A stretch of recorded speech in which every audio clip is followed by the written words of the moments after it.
am Pinstar, and this is Dwarf Fortress, Episode 3.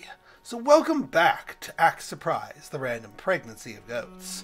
Our little colony has just got itself established. Well, not really fully. We're still a bunch of collected equipment and animals and other stuff on the surface. We have just barely broken ground here. But that will be changing soon. But we have a few things to do. So we've got ourselves our featherwood nest box. Now, here's how we use this. This nest box is going to enable our turkey gambit here, so we can get eggs. Turkeys will not lay eggs on the ground. They can hold it. They're real good at holding it, unless they have a nest box to drop them in. So let us give them what they desire. That's under Workshops, Farming, Nest Box. It is not under Furniture, so keep that in mind. And we'll put it, like, say, right up here. Now, that's just step one. Step two, in order to make this useful, is we need to include it and a bunch of grass in a pasture zone. Even though our animals are sitting around the wagon just farting around, they can't actually eat right now. And they will start to get hungry pretty soon, even though they have plenty of grass around here. You actually have to pasture them in a, well, pasture, and make sure that pasture includes plenty of grass, and then they can eat. And then they'll automatically eat. So let us do that. Pen pasture. We'll make sure that the nest is included, because that also signals to the turkey that, hey, there's an egg laying spot for you. Go at it. Drop the kids off at the pool and what have you. We're going to make this pasture good and big. Probably about here. Now, step 3 to the pasture. We're not done yet. We've made our nest box. We've made our pasture.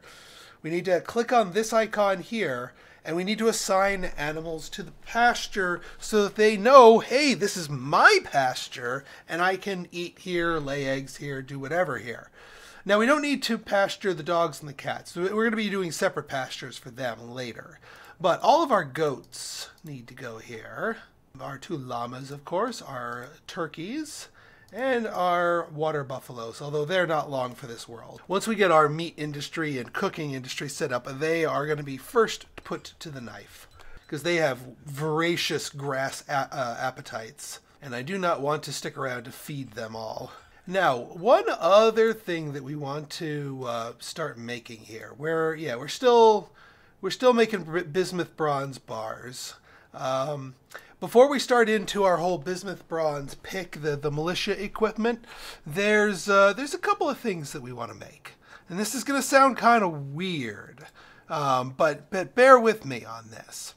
Well, first off, furniture, bismuth bronze throne. Now, you might be saying, Pinstar, aren't you getting a little ahead of yourself? Why are you building a throne? You don't even have a king or a baron or a duke or a mayor or anyone of importance. Well, what we need is a manager.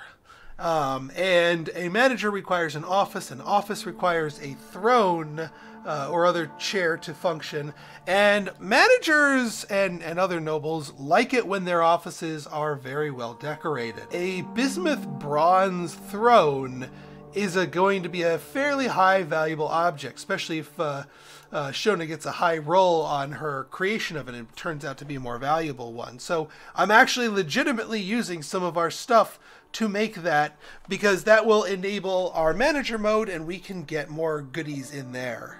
And then here, the other things that I want to make, chain. We're going to make a bismuth bronze mechanism that's found under trap components, actually. Again, the reason for this. Now we're going to bismuth bronze chain that is found under furniture once again. There we go.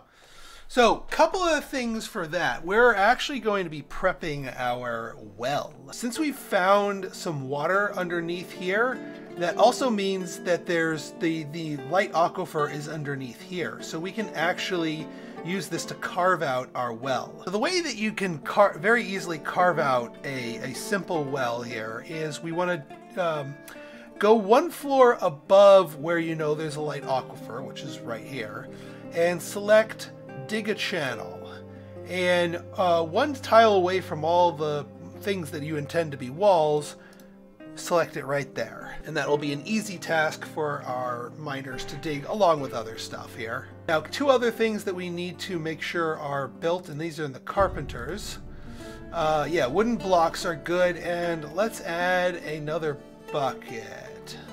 We do need another bucket. We got our sunberry field going up here. Raspberry field is waiting for construction. All right, looks like they are finishing this plot here. There's the nest box. Turkey should be wandering over there soon. Raspberry bushes, we want all seasons for this one. So we have a dedicated field to sunberries and a dedicated field to raspberries. Also, while we're on the subject, let's set up a collection area for the two. Food. Again, permanent stores will be underground, but for now, we want to make sure that our dwarves can harvest them before they rot on the field. If you leave them in the field too long unharvested, they will rot, so be careful. Sorry. Sunberry and raspberry bushes. Beautiful. And actually, while we're here, raspberries. That way we can get them off the floor there and into some place here. Yeah, here comes the turkey, and boom, like that, in one fell swoop, dropped off 13 eggs. All right, we're out of milk. We have officially exhausted our embarked milk thing. So now we do the milk animal cheese cycle here. Because we have plenty of animals of that nature. And now that our raspberry field is done, our dwarves are helping out with the raspberries. Okay, we got this cleared out. So next part of our thing, so for our well, to build a well, we have this one tile dug out. And see how it's starting to fill with water? That's the light aquifer at work. Don't worry, it's not going to bubble up and flood this whole room. So what we do here is we click on Build, Machines/Fluids, then we go to Well. We put the well right here. Oh, we haven't built the chain yet. We have the chain queued up, right? Yeah, they just haven't built it yet. Well, while we're waiting though, we do need the throne here. So we are going to do furniture, chair, and we're just going to stick it in a corner. And now this is just a temporary office. The real office is going to be deeper underground with stone that you can smooth and decorate. But for now, this just gives us access to the manager. I would like to speak with the manager because the manager is actually really helpful. So to do that, we place a zone, we mark it as an office, and just the chair. That's all we need for this. And once the chair's installed, we're golden. We can get the rest of our stuff ordered through the manager menu, and I'll show you how to utilize that. Oh yeah, how did Shona do on? Oh, it was just a base quality. Yeah, it's too bad. Would have been nice if you wait. Okay, yeah, it is Shona. So just didn't get a lucky roll on it. Oh well. All right, throne is in place. Now here's what we do. We go here. We go to the Nobles and Administrators menu. And we can assign a couple of spots here. Most importantly, at the moment anyway, we need to assign a manager. And that would be Sanat Huja. Now, as soon as you assign someone to a manager, you can see that they need a meager study. A meager study just involves the throne with an office. They need that to do their job. That's not just a request or whatnot. While we're here, we might as well assign Sanat to be our broker and our bookkeeper. Actually, no, we can wait on the bookkeeper part. We also can assign our militia commander. And let's go Valenrook. Somebody on the squad needs to be the militia commander because they need to be part of the squad themselves, and they do not need an office for themselves. So now we go to our zones here, click on it, click on the dwarf here, and we assign Sanat Huja to this office. That will allow Sana to have her office and allow us to use the work orders menu. And this right here is so important to making sure everything is built and built correctly. So here, instead of going from workshop to workshop, you can just queue up what you want, and the correct workshop will queue it up. Also, you can queue up how many you want without having to do that. So let's do pick. It defaults to 10. We put that down to 4. We only want 4 of these picks. Now we add another one. Bismuth bronze helm. Next part of the outfit that's important here. Oh, yeah. Down to 4. Male shirts. Very useful. Gauntlets for them. And last but not least, yeah, normally the last but not least here would be bismuth bronze high boots. But that's not on the list. Our civilization has not invented the high boot yet. And no, we don't have a research tree that we could invent it ourselves, as much as I'd like to. So we're going to have to go with a combination of low boot and greaves, but I don't think we have enough metal for that, so we're just going to do low boot for now. And of course we have we built the 4 shields from before, so those are still around, but that should be enough for that. But that's not the only thing we use this for. What about our bedrooms? We need beds for our bedrooms. And we have 7 dwarves here, so now here we just use this to queue up 7 beds. Rock coffers are useful for bedrooms. Doors. You don't need to do metal doors.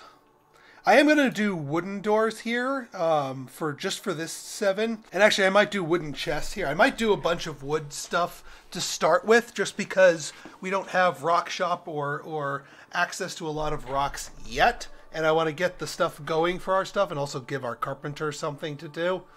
So yeah, actually, yeah, not rock coffer. Wooden chests, ideally you want rock coffers for most of your bedrooms, but we're just starting with our first set of 7 bedrooms as wooden items. And then lastly, a cabinet, wooden cabinet. So that will keep our carpenter busy as well. And now let's see if we can't place our well here. Yeah, there we go. So we'll go for willow blocks, featherwood buckets, bismuth bronze chains, bismuth bronze mechanisms. The reason why we do those in bismuth bronze is people get happy thoughts when they interact with the well. And the more valuable the well, the stronger the happy thought. As to why we would want a well when we're already brewing tons of drinks. Drinks, specifically alcohol, does not actually hydrate your dwarves. They will eventually get dehydrated. And they'll know that, okay, I'm actually dehydrated now. I need to drink water. And this provides a safe, clean bit of water. In fact, if we mark that as an area for it, water source right here, just to clarify to the AI that this is where you go to drink. I mean, they could run out and go to like a stagnant pool or something, but we'd rather them drink from the well in here. It's safe and it's pretty. It gives them happy thoughts. Now then, it is time for us to continue digging down. We just gotta wait for our miners to do their thing. I think everybody. All right, so we got our well built, and I don't think anyone's gonna be bothering the nest here. So those eggs should hatch on their own. But if you want to guarantee it, you just lock them down, forbid them with that thing, and nobody will mess with them, so that the hen can actually hatch them, and we get more turkeys, which is what we want.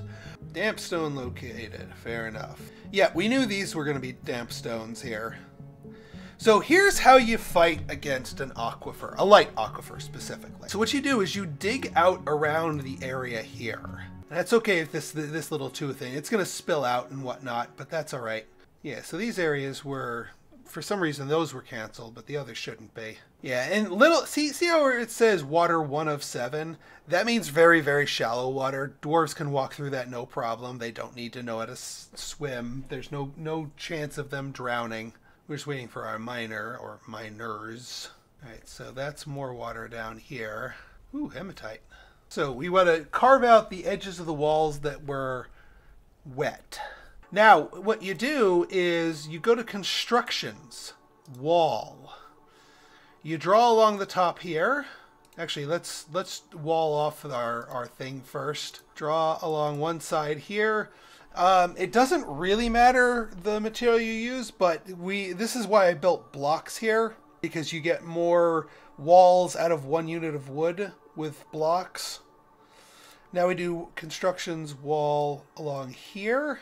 And until you do this, water is still going to very slowly seep into your fortress, which is not what you want. And the reason why we're doing just side to side is so that we don't leave any corners. And now that well can start filling itself back up again. Now we go here, constructions, wall, 1, 2, and 1, 2, and siltstone, sure.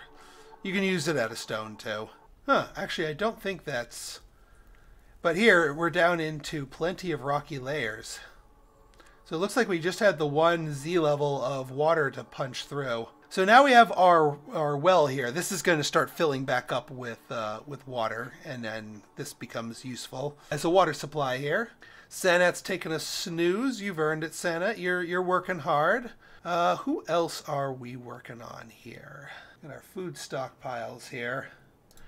The still has gone unrotten. All right, so we've actually brewed through all of our other stuff. That's actually not bad. We're still on our make cheese, make milk animal cycle. That'll go until we run out of milkable animals, at least until they start refilling. The idea is that you want to get a critical mass of milkable animals so that you can just forever keep a milk and cheese job running and have a dedicated dwarf just doing nothing but that.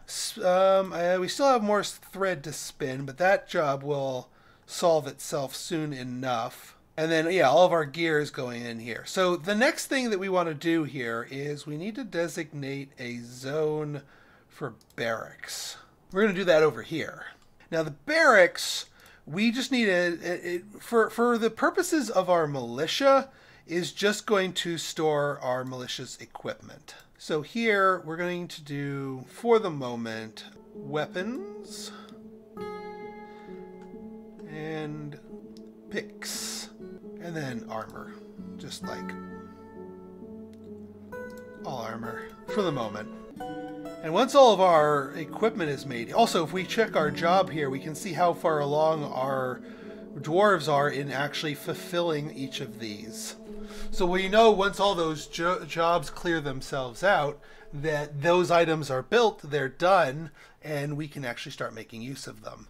It really cuts down on the micromanagement. Yeah, all of our dwarves are going for a snooze.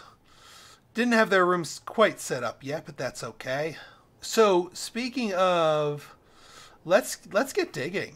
Let's actually start digging out our fortress. We need bedrooms, and I like doing like a big hallway here. Now, the bedroom, my preferred size and shape of bedroom is 2 by 2.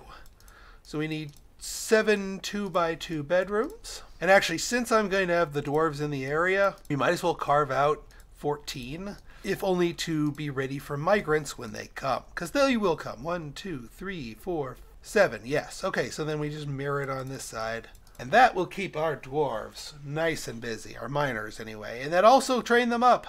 They'll have plenty of wood sitting around. Now, when we do build our next group of things, furnish our next batch of rooms here, they are going to be made out of stone stuff. So we'll probably want a little area for a stone workshop, possibly on this level, possibly on another. One of the things, you can see some uniquely colored things. These are these are valuable rocks or gems. Now, I wouldn't abandon your planned area just because we have very valuable rocks, but I sure as heck wouldn't not mine these out. But we just want to put in things of constructed walls in their place so that we still maintain the shape of the rooms as originally planned. Gotta chase that tetrahedrite. Got plenty of siltstone here. But yeah, go to constructions, go to walls, and then just use the natural non-valuable walls here. The siltstone. Do not use the tetrahedrite for random wall constructions. That's going to be smelted. So we got siltstone. That way they take the local rocks over here and just move them over while preserving the very valuable tetrahedrite. Now, tetrahedrite is an alloy of copper, so you get mostly copper out of it, but you occasionally get some silver out of it as well. So we have copper and silver on the radar right now, which is very nice. I might add that to our smelters tab. And then down here, hematite, very useful as well. Yeah, smelt the tetrahedrite, smelt that. Actually, what we'll want to do is make coke from coal. Since we never processed the rest of our coal, we want to finish up making the rest of our bismuth bronze, finish making the rest of our coal, and then let's go for the tetrahedrite, and then we can also make billion bars out of ore, which is the tetrahedrite. I might be tempted to do billion. Billion's more of a you're not going to make any weapons or armor out of billion, but it's an alloy of silver and copper. So rather than just go for that, for the pure smelt, I might go straight to billion. See what we can do with billion bars. It's going to be mostly for decorations, crafts, objects, stuff we're going to trade away, but still valuable nonetheless. Where's our picks? Is it not? Are the picks still sitting in the workshop? They are. What did I do wrong here? Weapons, trap components. Yeah. All right. I tinkered with that a little bit. Let's see if they bring the picks there, and then we can form our squad. Yes, no, maybe so. Somebody gonna drop the picks off? All right, more chasing more tetrahedrite over there. This is why you want to chase these veins as you see them. Because while not every tile drops a rock, every tile you mine that has the ore has a chance of dropping one. So it's worth the gamble. And that's a pretty nice looking vein, even though we're just not getting lucky with the drops here. There we go. 2 out of those 3. Now, one other thing that we need to do. And actually, here, let's just clear this out. Silt stone. There we go. Before we build anything here, we need to smooth this. Remember the last that's no longer an M, but that stone cutter job that we gave the squad? This is why we gave that to them, so they can smooth. Also, let's go to labors real quick. Stone cutting. We want to make sure that only our stone cutters bother smoothing, otherwise it's going to slow everybody else down. So yeah, smooth everything before you place any furniture. No creature. They're waiting for more bismuth bronze boots.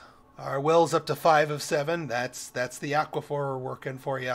Oh, good. The picks, they finally brought the picks. Okay, let's finish this episode off with showing you the setup for this squad here. Create new squad. We'll start with no uniform, because we're going to give them their own uniform.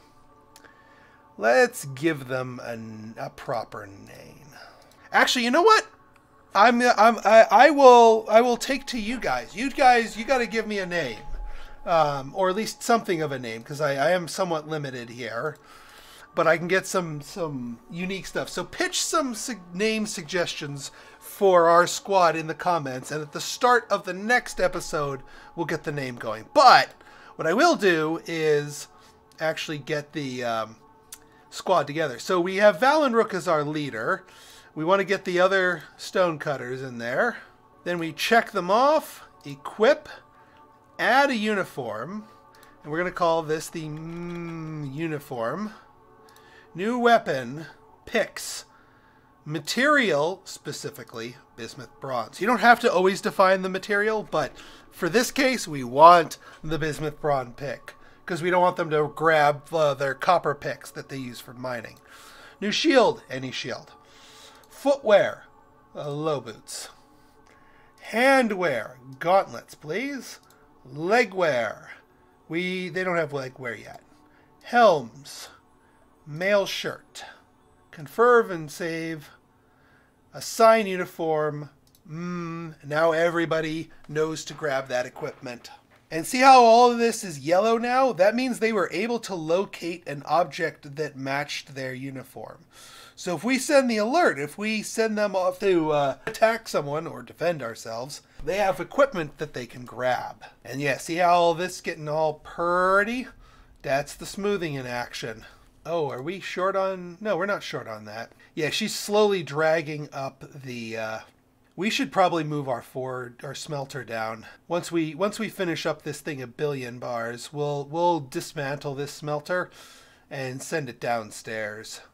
rebuild it down there. Oh, actually, you know what? Let's just finish your coke from... Yeah, we have some excess bismuth bronze bars to do with which we want. I don't know if we'll have enough to make a full set of greaves. 1, 2, 3, 4, 5... Yeah, I don't think we'll have enough for a full set of greaves. But we can always trade for more of it. I'll put in a work order for as many greaves as we can get. Well, as many as we can get, meaning 4. Ooh, our sunberries are growing too. Excellent. Means we can start brewing again. Let the booze flow. All right, folks. So in our next episode, we will start actually migrating our fort down into the depths. We'll actually have something resembling a proper dwarven hall. Bedrooms, meeting halls, all sorts of fun stuff. But no, don't forget about all of the mining and metals that we're getting into, not to mention these little uncut gems, these blue jades that we've bumped into down here. There be riches in them thar hills, and we're here to exploit it all. So if you guys like this episode and you want to see more like it, go ahead and hit that like button, hit that subscribe button, and leave me a comment. Good, bad, or indifferent, your feedback's always welcome. So until next time, this has been Pinstar, signing out. See ya!